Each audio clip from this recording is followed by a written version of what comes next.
예. 우리 이제 다 같이 일어나셔서 에베소서 1장 15절로 23절까지의 말씀을 우리 한 절씩 교독하시고 마지막 절 23절을 합독하겠습니다. 에베소서 1장 15절로 23절에 하나님의 말씀입니다. 이로 말미암아 주 예수 안에서 너희 믿음과 모든 성도를 향한 사랑을 나도 듣고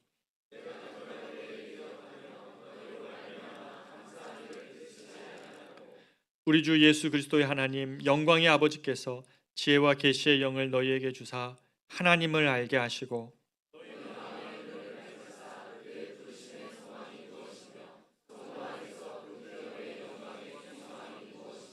그의 힘의 위력으로 역사하심을 따라 믿는 우리에게 베푸신 능력의 지극히 크심이 어떠한 것을 너희로 알게 하시기를 구하노라. 그의 능력이 그리스도 안에서 역사하사 죽은 자 가운데서 다시 살리시고 하늘에서 자기의 오른편에 앉히사 모든 통치와 권세와 능력과 주권과 이 세상뿐 아니라 오는 세상에 일컫는 모든 이름 위에 뛰어나게 하시고 또 만물을 그의 발 아래 그의 머리로 삼으셨느니라. 같이 있습니다. 교회는 그의 몸이니 만물 안에서 만물을 충만케 하시는 이의 충만함이니라. 아멘. 자리에 앉겠습니다.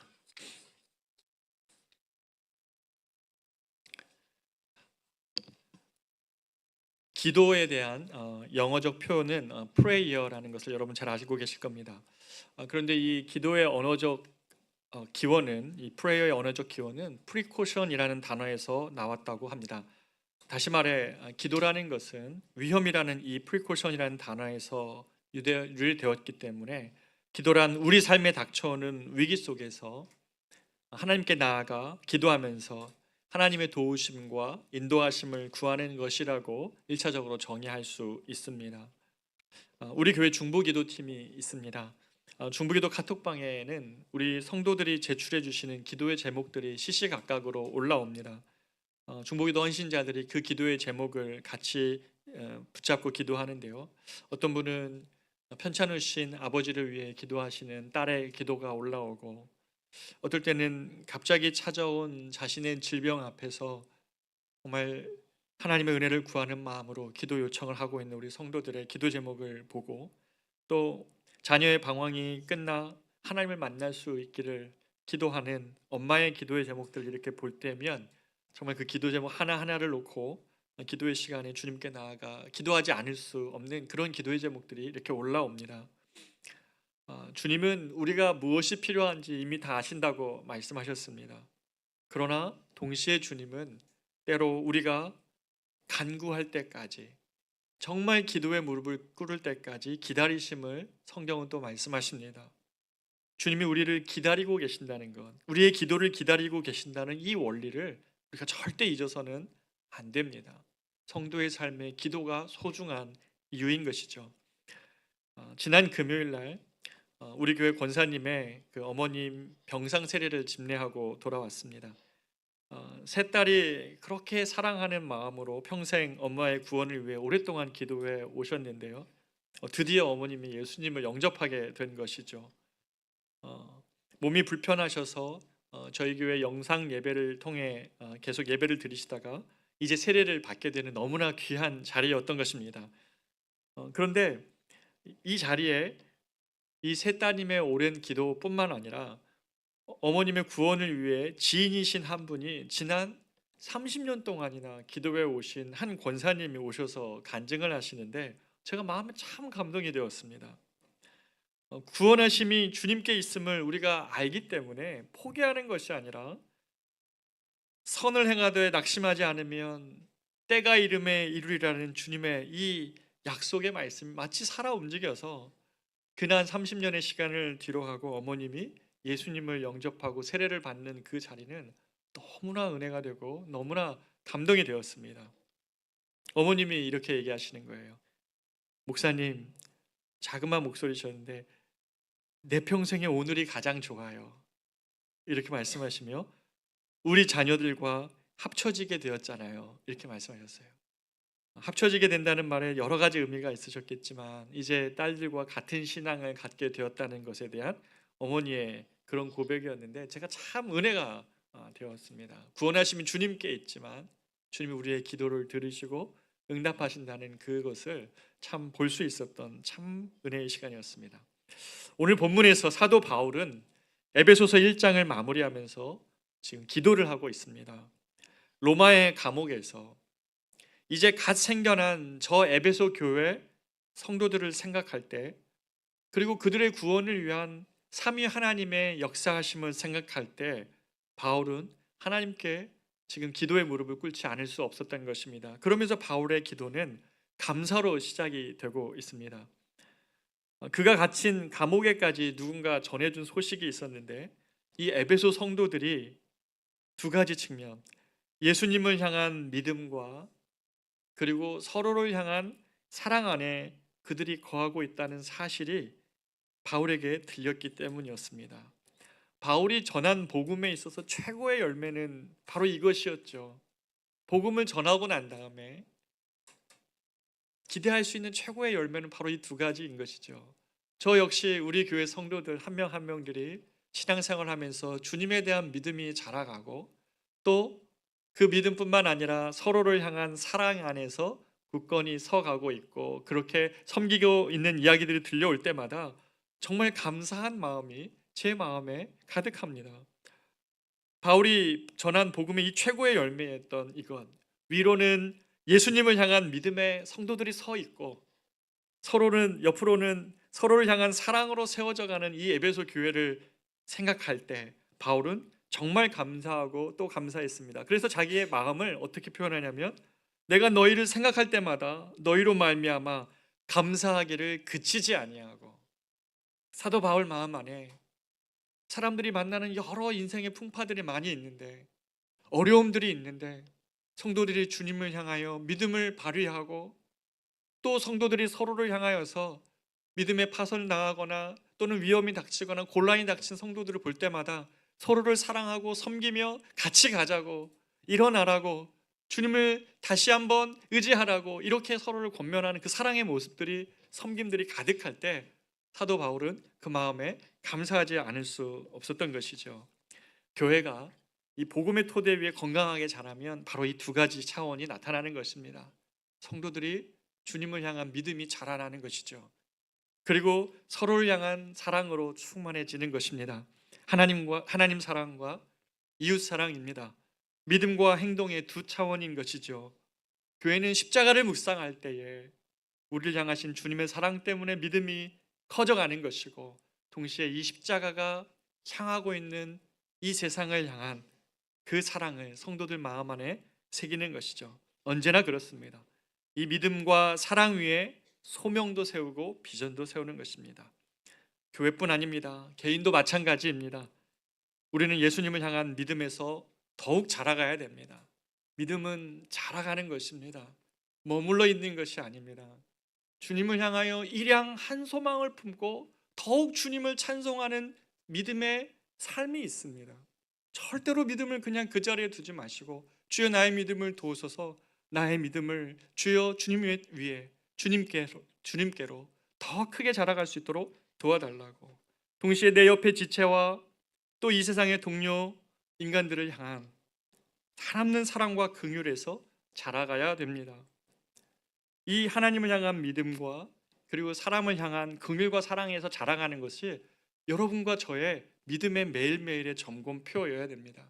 어제보다 오늘 내가 주님을 향하여 더 믿음에서 자라가고, 어제보다 오늘 사람을 향한 긍휼과 사랑에서 자라가고 있는지를 자신을 점검해 봐야 됩니다.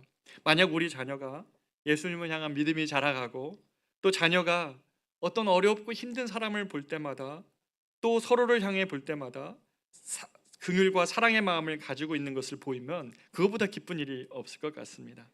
주님이 우리를 향한 마음도 동일한 것입니다. 바울은 이 감사의 기도에 이어서 에베소 성도들을 위한 이제 간구의 기도를 드리고 있습니다. 바울의 이 기도를 우리가 읽을 때에 저는 에베소서 이 말씀을 오늘 준비하면서 바울이 진짜 참 목자이구나라는 생각을 많이 했습니다. 왜냐하면 목자는 양의 음성을 알고 또 양을 위해 생명을 바칩니다. 그것이 목자이죠. 바울 지금 자신의 처지는 감옥에 있는데 마치 자기 상황은 다 잊은 듯이 저 에베소에서 신앙생활하고 있는 저들, 건물 하나 없고 이제 막 신앙생활하고 있는 저들을 위해서 바울은 진짜 저들을 위해 필요한 기도를 할 줄 아는 목자였습니다. 단순히 저들을 저 어려움이나 위험에서 건져달라고 그 정도의 기도가 아니라 에베소라는 세상에서 살면서 저들에게 진짜 필요한 기도가 무엇인지를 바울은 알고 그렇게 지금 기도하고 있는 것입니다. 정신적으로 아픈 환자가 어떤 상황을 놓고 아프다고 이렇게 상황을 이야기하지만 의사는 어떻습니까? 그 상황 뒤편에 있는 원인을 파악하고 그것에 약을 처방하는 것처럼 바울은 이 세상 속에서 우리들이 믿음을 지키며 살아갈 때 가장 필요한 것이 무엇인지를 우리에게 잘 알고 그것을 위해 기도하는 목자였습니다. 우리의 기도가 이 기도를 닮아야 하겠습니다. 영적인 리더로 서 있는 분들, 교사로, 또 가정의 부모로, 또 직장인으로 살아가는 우리 모든 자리에서 이렇게 기도해야 될 것입니다. 바울이 첫 번째로 간구한 것이 무엇입니까? 그것은 에베소 성도들이 하나님을 알게 하시기를 간구했습니다. 하나님을 아는 성도들이 되기를 간구했습니다. 17절 보면 우리 주 예수 그리스도의 하나님 영광의 아버지께서 지혜와 계시의 영을 너희에게 주사 하나님을 알게 하시고. 바울은 왜 다른 모든 기초를 제쳐두고 그들이 하나님을 알게 하시기를 구했을까요? 바로 이것이, 하나님을 아는 것이 신앙의 본질이기 때문에 그렇습니다. 에베소 성도들은 믿는 자들입니다. 믿는 자들을 향한 기도가 하나님을 더욱 알기를 위한 기도였다는 것입니다.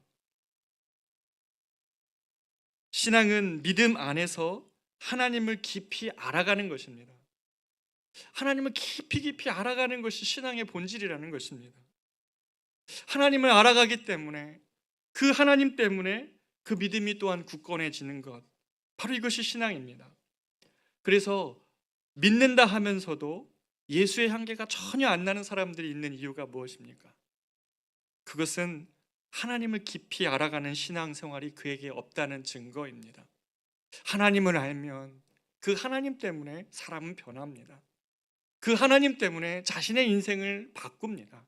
하나님을 아는 그 사람은 그 하나님으로 인하여서 그 삶이 변화될 수밖에 없습니다.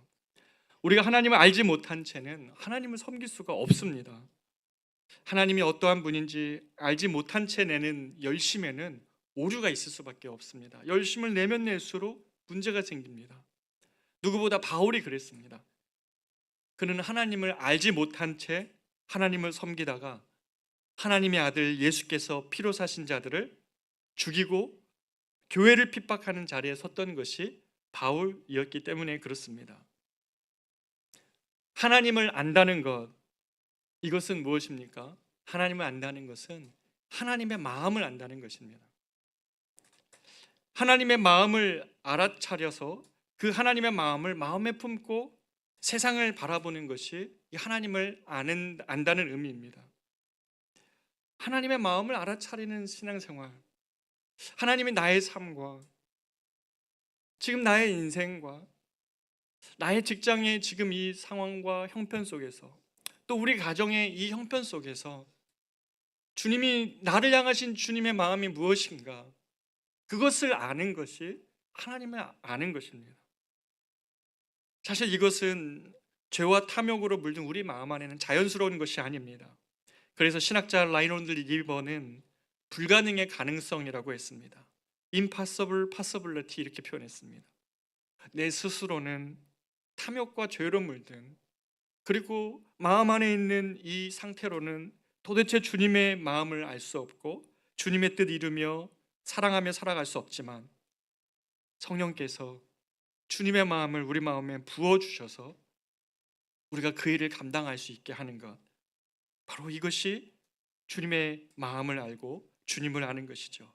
주님의 성품과 능력뿐만 아니라 하나님 마음을 아는 것입니다. 이 불가능의 가능성을 성령께서 우리에게 하시는 것입니다.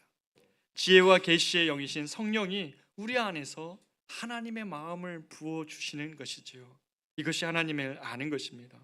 하나님을 믿는 믿음 안에서 자라서 더욱 주님을 알게 하여 주십시오. 더욱 주님을 알려주십시오.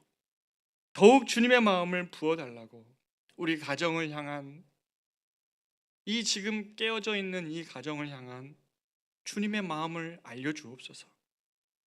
그리고 이 시대를 향한 주님의 마음을 우리에게 부어주시옵소서.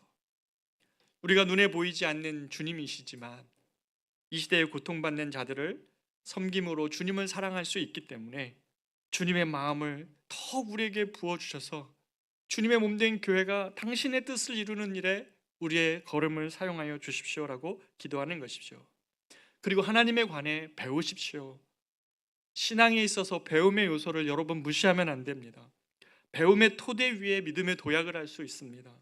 지식을 쌓으십시오. 하나님에 대해서 알아가십시오. 그리고 그 지식이 쌓여가면, 하나님에 대해서 알아가면 그것이 마치 사다리처럼 높이 쌓아가지면 그 높은 토대 위에서 더 멀리 도약할 수 있습니다. 믿음의 도약을 할 수 있는 것이죠. 그러나 하나님을 알지 못하기 때문에 우리는 계속 오해합니다. 한 단의 벽돌을 쌓아놓고 거기서 점프를 하는 거죠. 그리고 하나님 안 계신다 하고 하나님에 대해서 오해하는 것입니다. 그러나 하나님에 대해서 알고 그 믿음의 토대 위에, 그 지식의 토대 위에 점프를 하면 더 큰 우리의 믿음의 선택들을 할 수 있는 것입니다. 하나님을 느끼고 경험할 수 있기를 여러분 기도하십시오.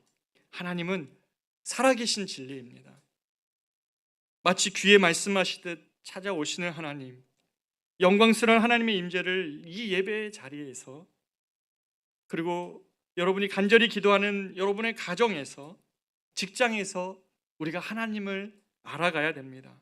간절히 찾는 자는 주님께서는 만나 주시고 주님의 마음을 반드시 부어 주실 것입니다. 이 하나님을 알아가는 것이 신앙의 본질입니다. 또한 바울은 에베소 성도들이 하나님의 부르심의 소망이 무엇인지를 알기를 원했습니다. 18절에 보면 너의 마음의 눈을 밝히사 그의 부르심의 소망이 무엇이며 라고 말씀하십니다. 여러분, 마음의 눈이 있을 리가 없지요. 그렇죠? 그러나 이것은 히브리 문학적 표현입니다. 그런데 마음에는 눈이 있습니다. 왜냐하면 우리는 마음의 눈으로 세상을 바라보고 상황을 인식하고 경험하며 삽니다. 그래서 우리의 마음이 어두워지면 우리의 모든 것이, 우리가 보는 모든 것이 어두워지지요.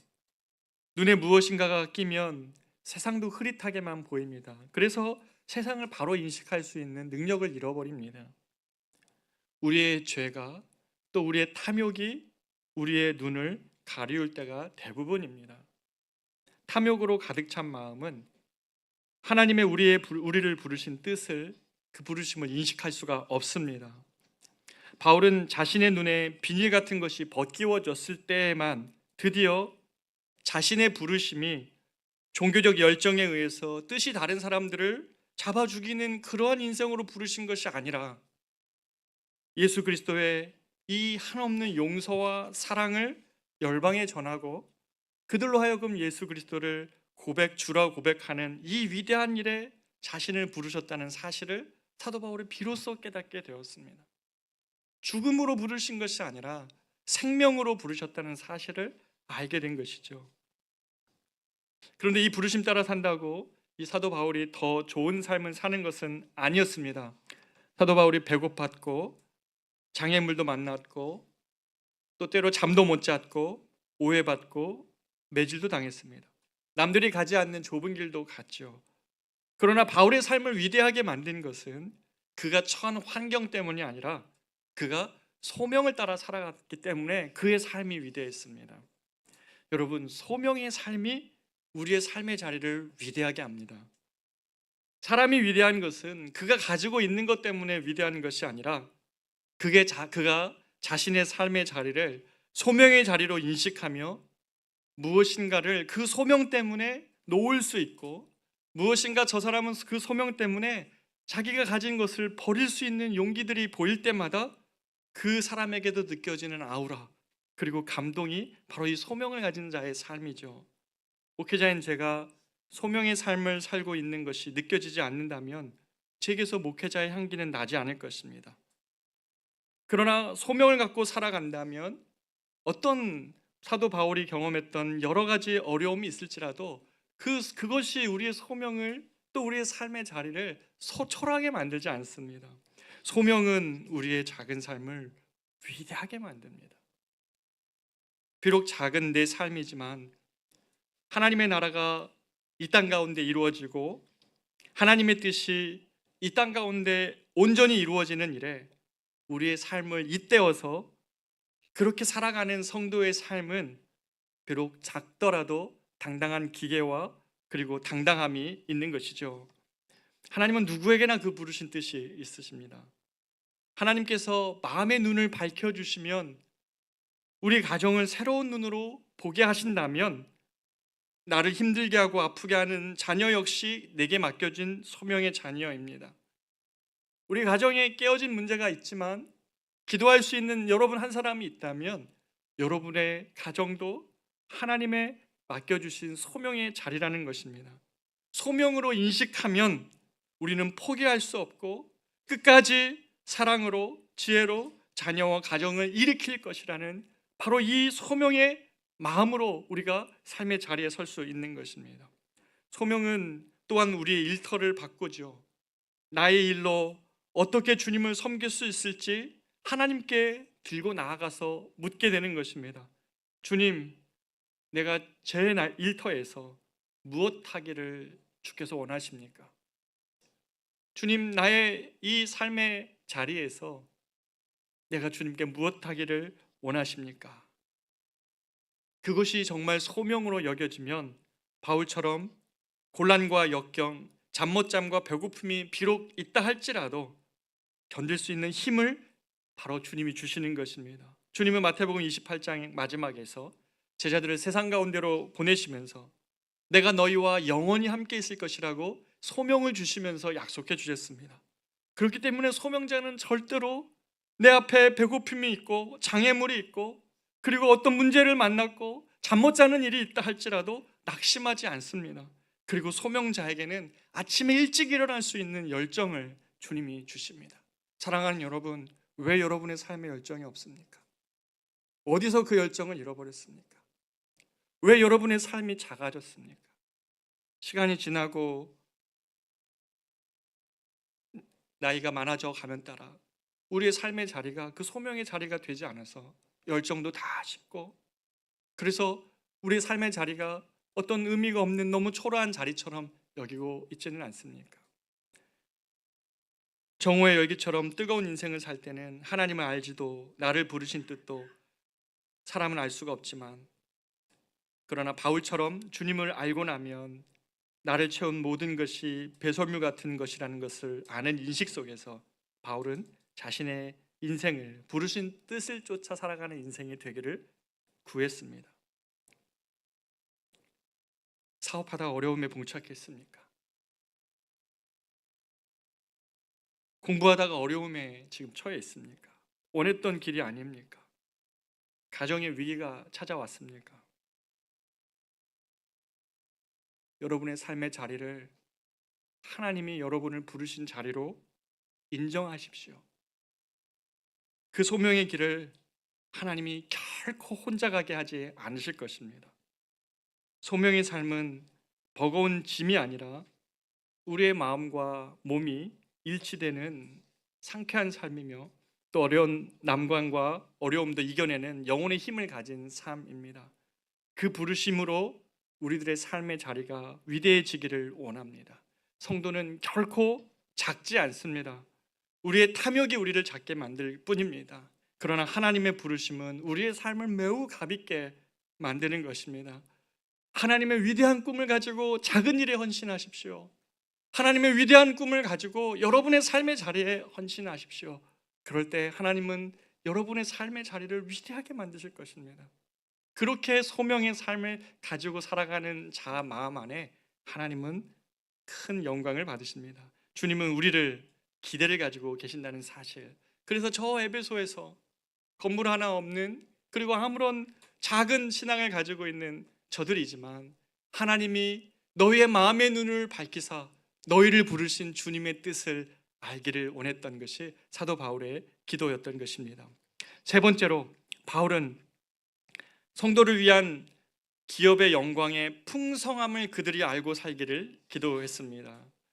18절 후반절에 보면 성도 안에서 그 기업의 영광의 풍성함이 무엇이며 라고 기도합니다. 여기서 성도 안에서는, 성도 안에서라기보다는 성도를 향한 그 기업의 영광의 풍성함이 무엇이며가 맞습니다. 바울은 예수님을 구주로 영접하고 하나님의 자녀로 살아가는 우리에게 하나님은 우리의 찰나와 같은 삶과 같은 이 땅에서보다 영원한 하나님 나라에서 얻게 될 영광이 지극히 풍성하다는 것을 아는 것이 성도의 삶이라고 지금 가르쳐주고 있습니다. 성도의 영광은 이 땅에서 영광의 정점이 아닙니다. 성도의 영광은 하나님 앞에 섰을 때에 지극히 영광이 풍성하다는 것을 마음에 품고 살아가는 것이 성도의 영광이라는 것이죠. 한 기자가 인도의 거리에서 거리의 아이들을 평생 돌보며 살아가는 이 마더 테레사에게 이런 질문으로 도전하였습니다. 어차피 당신의 삶도 대가를 바라고 이런 섬김을 하는 것이 아니냐고, 그것이 비록 천국이라 할지라도 그런 거 아니냐고, 대가를 바라는 거 아니냐고 그랬습니다. 그랬더니 테레사 수녀가 이렇게 잠잠히 묵상하다가 말을 합니다. 맞습니다. 저는 천국에서 주님 주실 영광 때문에 이 땅에서 작은 자들의 곁에 있습니다.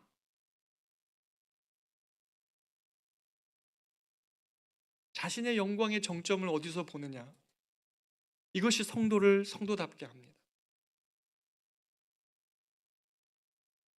제가 지난 부활절 예배를 끝나고 우리 교회 한 성도님이 어머님이 상이 당하셔서 전부 고창을 다녀왔습니다. 긴 거리였지만 부활절 예배 끝나고 가서 예배를 드리고 오는데 이런 이야기를 해주시는 거예요. 어머니께서 평생 고창의 그 교회를, 시골 교회를 섬겨 오셨는데 그만 교회가 깨진 거예요. 아픔을 경험을 한 거예요. 그래서 서로 다툼과 반목이 있었었는데 어머니 장례식장에 와서 같이 예배를 드리며 평생 그 교회를 섬겨오신 권사님을 생각할 때에 오셨던 성도들이 서로의 그러한 생각과 마음들을 나눌 수 있는 그러한 접점이 되었고 그런 통로가 되었다는 말씀을 하면서, 어머니의 그런 평생의 인생은 우리가 다 죽음에 가까워올 때는 우리의 몸도 쇠해지고 여러 가지 우리의 몸의 모습은 초라할지 모르지만 성도가 받는 가장 큰 영광은 하나님 앞에 섰을 때는 지극히 영광의 풍성함을, 성도를 향하여 예비되어진 지극히 영광의 풍성함을 저들이 알고 살기를 원한다고 사도 바울이 기도하고 있는 것입니다. 저들이 하나님을 알고 저들의 인생에 하나님이 부르신 기대가 있다는 사실을 알고 성도의 영광이 주님 앞에 섰을 때 얼마나 지극히 풍성한 것을 저들이 알고 살기를 원했던 것이 사도 바울이 지금 간절히 기도하고 있는 것입니다. 로마서 8장 17절 18절은 말합니다.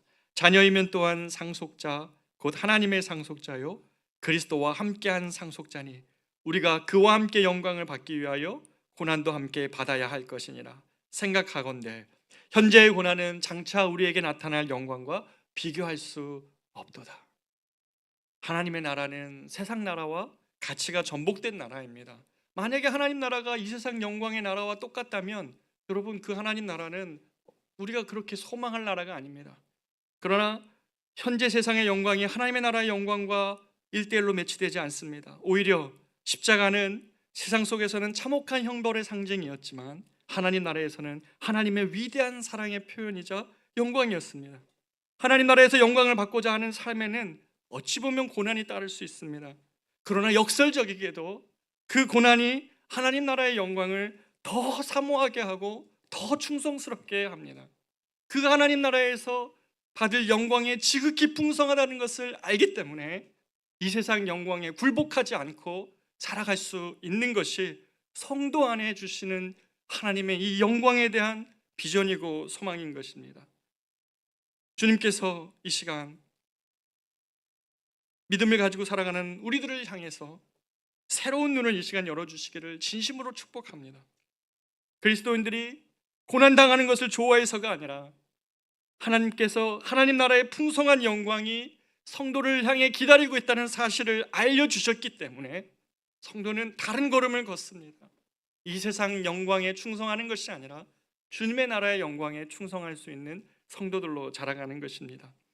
믿음은 바라는 것들의 실상이 되어서 우리가 당하는 고통 속에서도 영광을 바라보며 고난 속에서도 이겨내게 하실 힘, 믿음을 지키며 이 걸음을 걸어갈 수 힘을 주님이 주시는 것입니다.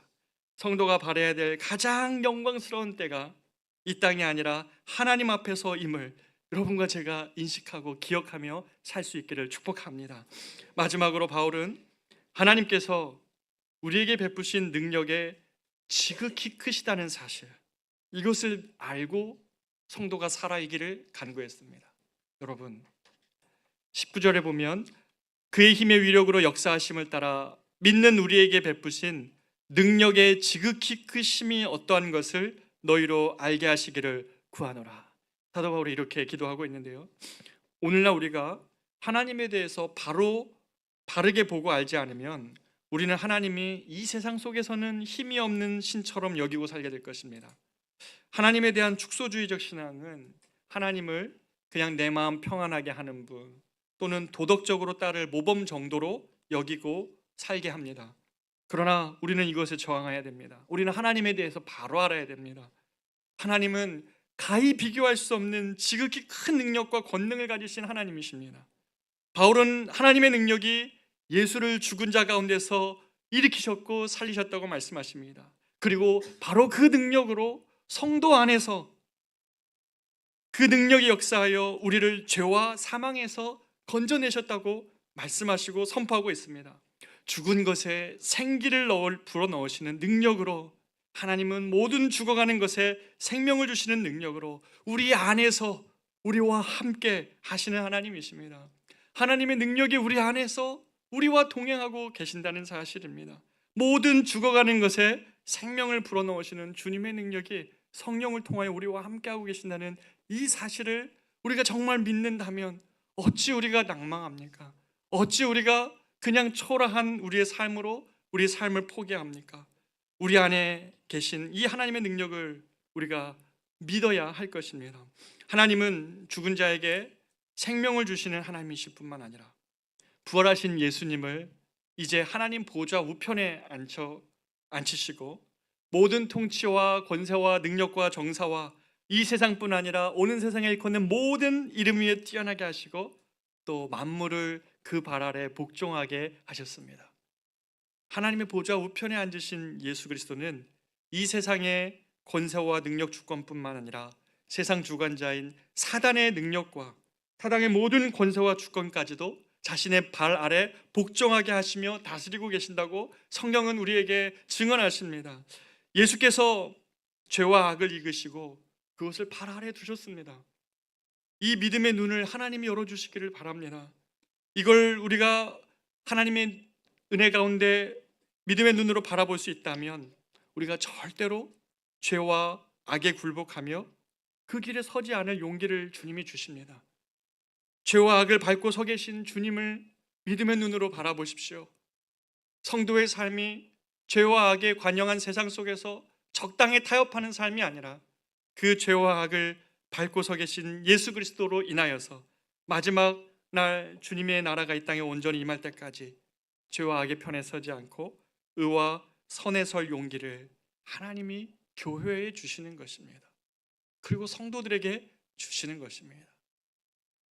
하나님을 알고 하나님의 부르심과 그 능력의 지극히 크심을 우리가 온전히 알게 된다면 제일 먼저 우리가 세상을 바라보는 우리의 눈이 바뀔 것입니다.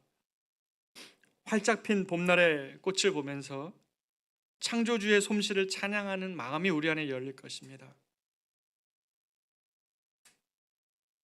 활짝 핀 꽃을 보면서도 그것을 기뻐할 수 없는 마음의 상태가 아니라 나의 삶의 주관자 되시는 그 주님 때문에 활짝 핀 봄날의 꽃을 주님의 창조주의 솜씨로 찬양할 수 있는 마음을 우리 안에 열어주실 겁니다. 내 삶의 모든 자리가 이제는 소명의 자리가 되게 하십니다. 비록 어려움이 있죠. 바울처럼 어려움도 있고 배고픔도 있고 오해도 있고 기다림도 있습니다. 그러나 내 삶의 모든 자리를 소명의 자리로 인식할 때 작은 내 삶이 하나님의 내게 맡기신 고귀한 삶이라는 사실을 깨닫게 하시며 그 자리를 살아가게 하십니다. 그리고 비록 이 땅의 정치와 세상 권세에 참 소망이 없어 보이지만 이 땅의 진정한 주관자이신 하나님이 이 나라를 정말 긍휼히 여겨주셔서 다스려 주시기를 소망하면서 주님의 마음에 합한 지도자가 세워지기를 위하여 기도하고 또한 투표하고 또 그렇게 간구하는 것입니다. 주님이 악과 죄를 이기신 하나님이시기 때문에 성도들은 선한 길과 그리고 이 땅의 정치를, 이 땅의 세상을 포기하는 것이 아니라 주님의 나라가 이 땅 가운데 이루기를 소망하는 마음으로 참여하는 것이죠. 이것이 그리스도인들입니다. 우리 모두 악에게 지지 말고 선으로 악을 이기는 저와 여러분 되기를 원합니다. 주님이 죄와 악을 발등상 아래 두고 서 계십니다. 결론입니다. 이 모든 이름 위에 뛰어나신 그리스도께서 지금 바로 교회의 머리이십니다. 교회는 그리스도의 몸입니다. 교회를 그리스도의 몸 삼아서 주님이 머리 되어 주셨습니다. 그래서 머리 되신 주님이 교회를 다스리시면 교회 안에는 생명이 피어납니다. 말씀 안에서, 사랑 안에서 죽어가던 영혼이 주님의 다스리심과 사람하심 따라 살아나는 것입니다. 교회가 그만큼 주님의 도구입니다. 우리 삶이 예수님 때문에 의미가 되살아나듯 교회는 그리스도가 머리 되시기에 교회는 결코 하찮지 않습니다. 세상을 향하신 주님의 뜻을, 모든 만물 위에 뛰어난 이름을 가지신 주님이 교회의 머리로 계십니다. 그리고 자신의 몸을 통하여 자신의 뜻을 세상 가운데 드러내기를 원하시는 것이죠. 사랑하는 우리 커뮤니티 교우들 중에 이런저런 문제로 교회에 대해서 아픔과 상처를 가진 분들이 많이 있습니다. 우리 역시 연약합니다. 우리가 특별하지 않습니다. 그러나 우리는 소망을 품을 수 있는 것 같습니다. 주님이, 이 위대하신 주님이 각 사람을 소망으로 부르시고 자신의 영광을 하늘에 두고 살아가는 성도들, 죽은 자를 부활하시는 하나님의 능력이 지극히 크심의 역사하심을 믿고 죄와 악을 이기신 주님을 바라보며 선과 의의 길로 가려고 하는 성도들, 이런 성도들로 주님이 우리를 세워 가신다면 하나님은 교회를 통하여 자신의 뜻을 이루어 가실 것입니다. 우리가 커맨시라는 교회 이름을 가지고 있습니다. 저 29개 교회 중에 한 교회가 창립 2주년이라고 우리 교회 기도 제목이 뭐냐고 영상으로 찍어 보내달라는 거예요. 요구도 많습니다. 그냥 문자로 줄 것을 막 그래서 제가 잘 차려 읽고 영상으로 찍어 보내면 제가 생각해 봤습니다. 도대체 우리 교회는 어떤 교회 되고 싶은 것일까? 세 가지를 이야기했습니다. 첫 번째, 우리 교회는 와보라라는 이름을 가지고 있습니다. 교회를 향한 소망을 잃어버린 이때에 하나님이 하신 큰 일의 증인이 되고 싶습니다. 우리가 훌륭해서도 아니고 우리가 더 탁월해서도 아니라 우리가 주님께 복종하고 순종하려는 마음이 있기에 하나님 우리 안에서 행하실 것을 믿고 누군가가 세상 속에서 교회가 무엇이냐고 물을 때마다 하나님 행하신 증거가 우리라고 말할 수 있는 저희들 되었으면 좋겠습니다. 하나님 나라를 꿈꾸는 성도가 되기를 두 번째로 기도했습니다. 우리가 삶이 주님과 잇대어 살면, 그 하나님 나라의 비전으로 살면 우리의 작은 삶이 위대해지기 때문에 그렇습니다. 어느 한 사람도 자신의 인생을 하찮게 여기지 아니고 주님을 위해 자신의 꿈을, 인생을 드릴 수 있는 사람들, 그런 사람들로 가득한 교회 되기를 요청했습니다. 마지막으로는 주님께 쓰임받고 싶습니다. 그렇게 기도 요청을 드렸습니다. 쓰임받고 싶습니다. 이 시대 속에서 주님이 당신의 사람들을 찾고 있는 그 자리에 우리 교회가 함께 쓰임받았으면 좋겠습니다. 이렇게 기도 제목을 드렸습니다. 사랑하는 여러분, 오늘 바울은 1장을 마무리하면서 자신의 기도를 마무리하면서 이렇게 마칩니다. 교회는 그의 몸이니 만물 안에서 만물을 충만케 하시는 이의 충만함이니라. 얼마나 위대한 선언을 하고 있는지. 하나님의 신성과 신성이 그리스도 안에 충만하고 그 그리스도가 교회를 자신의 몸 삼아 자신의 머리 되어서 자신의 충만함으로 교회를 채우고 그 충만케 된 성도들이 세상과 만물을 충만케 하시는 비전을 가지고 있는 사람들, 그것이 교회라는 것입니다. 세상에 빈 마음을 가지고 있는 사람들, 세상에 빈 가슴으로 고통하고 아파하고 있는 사람들, 그런 자리에 가서 그리스도의 충만하면 사랑과 은혜를 흘려보낼 수 있는 자들로 가득한 교회, 그것이 교회를 향한 주님의 꿈입니다. 에베소서는 그래서 우리의 가슴을 웅장하게 합니다. 우리의 신앙이 하찮지 않고 우리의 삶이 하찮지 않고 오늘의 주님이 세우신 교회가 주님의 다스리심에 제대로 서 있다면 결코 하찮은 것이 아니라 이 땅을 향하신 주님의 뜻을 이루는 하나님의 아들 예수의 몸이라는 사실 때문에 우리는 교회를 여전히 소망을 두죠. 교회를 통하여 주의 뜻 이루어 주옵소서. 우리가 그렇게 기도하게 되는 것입니다. 사랑하는 저와 여러분께, 이 건물 하나 없는 저 에베소 교회 성도들, 이제 갓 4년차 예수 믿은 지 4년 된 성도들에게 그들이 눈앞에 보이는 무엇 때문에 현혹되지 않고 이 교회에 대한 비전 때문에 그들이 저 에베소라는 세상 속에서도 위대한 신앙의 삶을 살아갈 수 있기를 소망했던 사도 바울의 간구가 오늘 우리에게 들려지는 것 같지 않습니까? 우리 모두가 다 이 꿈을 회복하는 저와 여러분 되시기를 진심으로 축복합니다. 같이 찬양할까요? 모든 이름 위에 뛰어난 이름.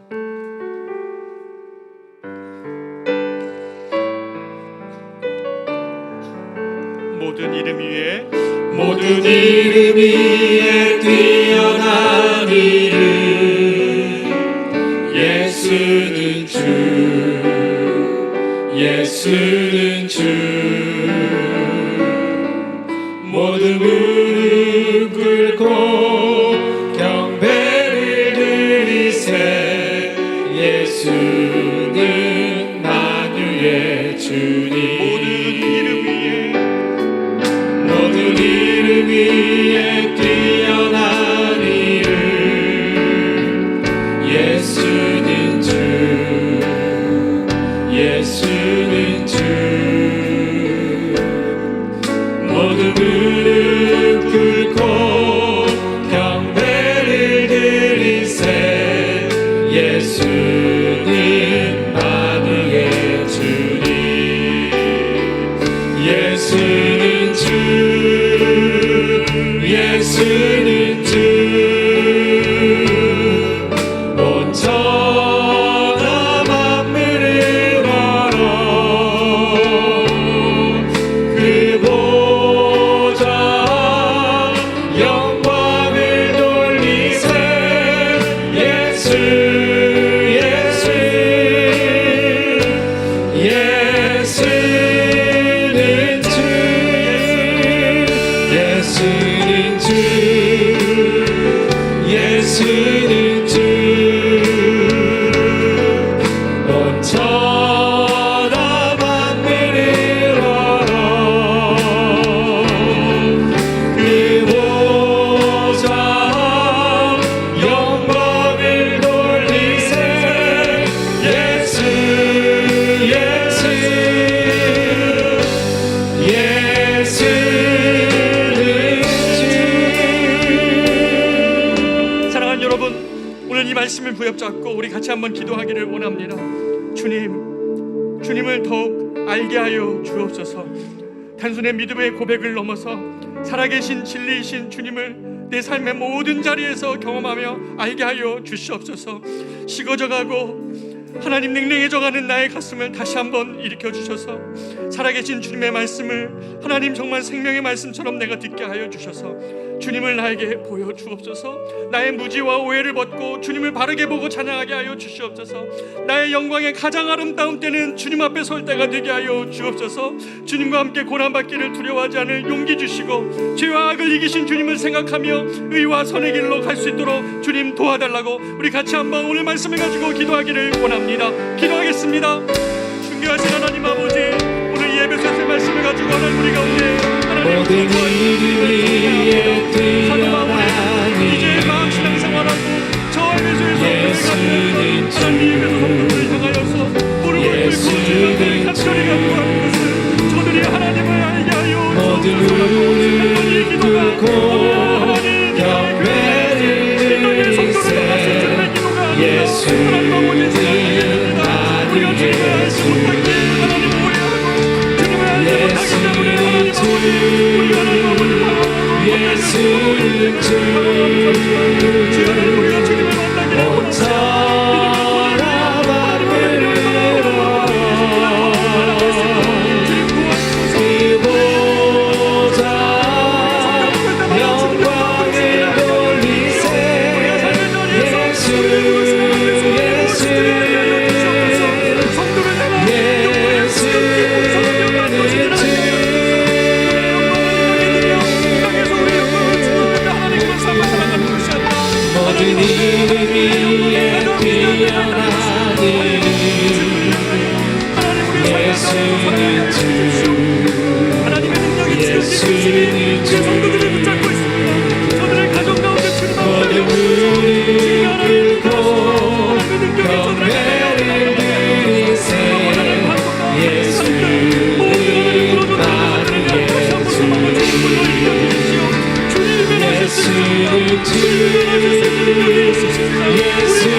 넓은 마음으로 한번 기도했으면 좋겠습니다.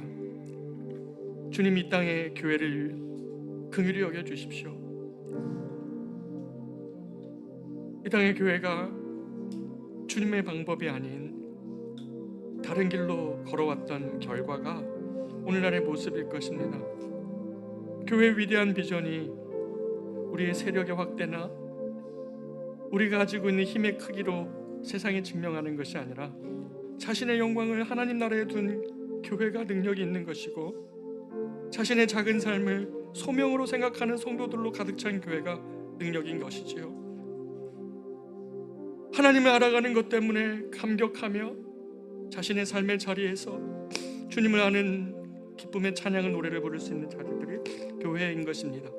주님, 이 땅의 교회가 주님의 몸으로서 생명과 사랑과 공유로 충만하게 하시고, 주님의 이 땅을 향하신 당신의 뜻을 온전히 이루는 주님의 몸 될 수 있게 해달라고, 우리가 이 땅의 교회를 위하여서, 이 대한민국의 교회를 위하여서 다시 한번 소명의 기치를 높이 들 수 있는 이 땅의 교회들이 생명이 살아날 수 있게 해달라고 같이 한번 중보하며 기도하겠습니다. 기도합니다.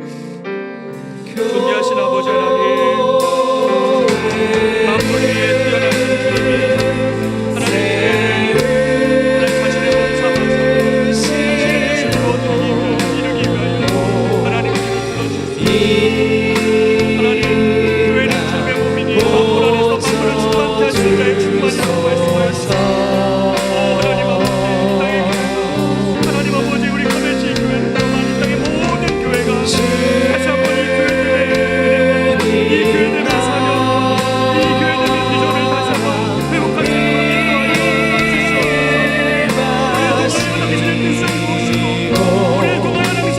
이 땅을 향하신 당신의 일하심이 당신의 교회를 통하여 하나님 아버지 교회는 하나님 우리 자신입니다. 우리 하나님 우리가 교회입니다. 주님 우리가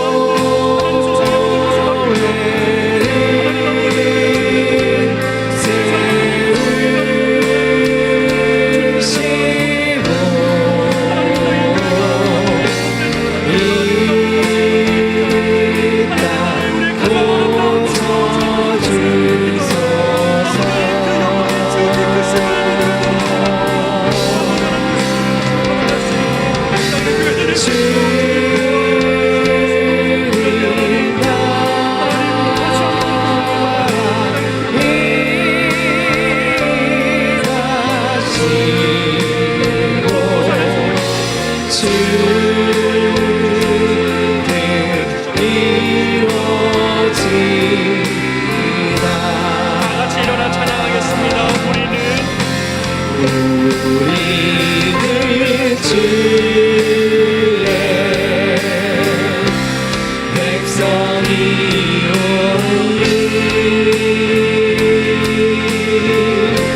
주의 일꾼을 선포합니다.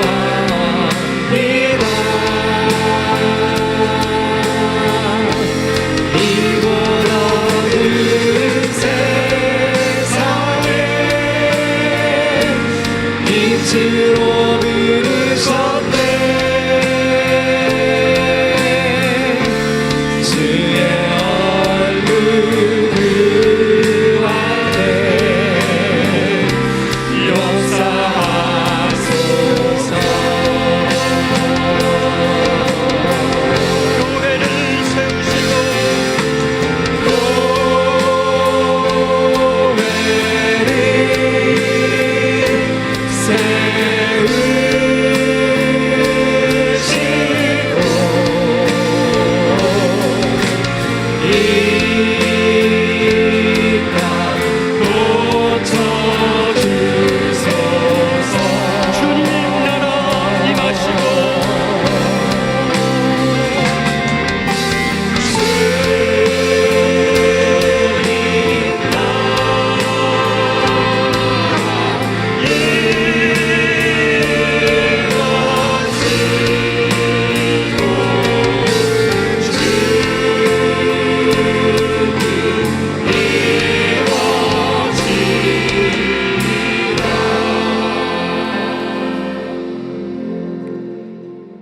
이제는 우리 구주 예수 그리스도의 크신 은혜와 하나님의 한량없는 사람 사랑하심과 성령님의 우리 안에 함께 하셔서 우리에게 하나님을 알게 하시는 그 은혜가 오늘 주님을 알기를 원하고 자신의 삶의 자리를 소명자로 여기며 하나님 가정과 일터로 나아가 주님의 뜻 이루는 교회로 세상 속에 살기를 소망하며 하나님 각자의 자리로 떠나가는 사랑하는 우리 커맨시 교회의 모든 교우들의 머리 위에, 저들의 가정과 저들의 일터와 저들의 자녀 위에, 그리고 주님이 친히 세우신 이 땅에 당신의 교회들 머리 위에 이제로부터 영원토록 함께 있을지어다. 아멘.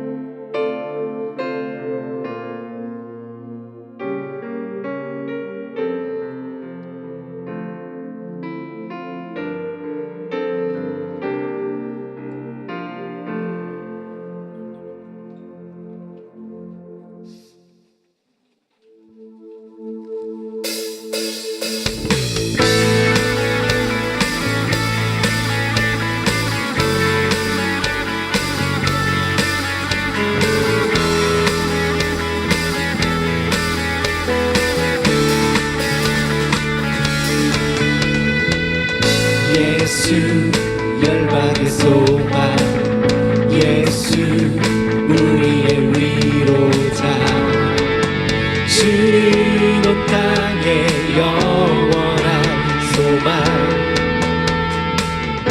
예수 어둠 속의 빛,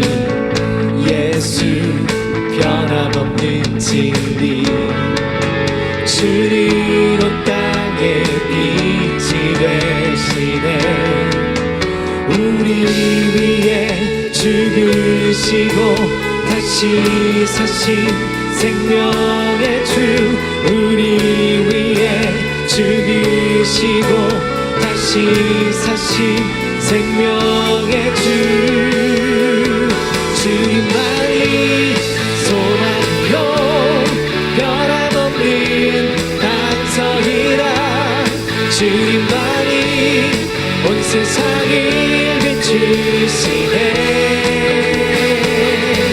또 죽음에서 부활하신 우리 구주 평강의 왕 주를 믿는 모든 자의 소망이신 우리 위해 죽으시고 우리 위해 죽으시고 다시 사신 생명의 주 우리 위해 죽으시고 다시 사신 우리 위해 죽으시고 다시 사신 생명의 주 우리 위해 죽으시고 다시 사신 생명의 주 주님만이 소망이요 변함없는 반석이라 주님만이 온 세상을 비추시네 또 죽음에서 부활하신 우리 구주 평강의 왕 주를 믿는 모든 자의 소망 되신 주만이 소망이요 주만이 소망이요 변함없는 반석이라 주님만이 온 세상을 비추시네 또 죽음에서 부활하신 우리 구주 평강의 왕 주를 믿는 모든 자의 소망 되신